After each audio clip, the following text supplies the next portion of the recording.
ज़्यादातर ये होता है कि जब कोई किसी के हाथों नुकसान उठाता है तो वो उससे नफ़रत करने लग जाता है, लेकिन ये ज़रूरी नहीं कि जो ज़्यादातर लोग कर रहे हों वो दुरुस्त भी हो।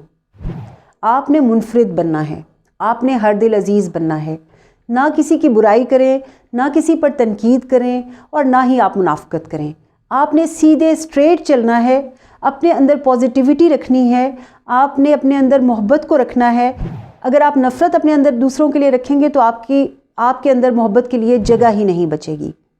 कोशिश करें कि आप पॉजिटिविटी अपने अंदर रखें और पॉजिटिविटी स्प्रेड करें।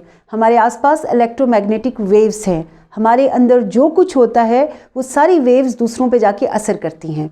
जब आपके अंदर नेगेटिविटी होगी तो नेगेटिविटी स्प्रेड होगी, अगर आपके अंदर पॉजिटिविटी होगी तो यकीन माने कि आप ऐसे मैग्नेट बन जाएंगे जो दूसरे लोगों को अपनी तरफ अट्रैक्ट करेंगे।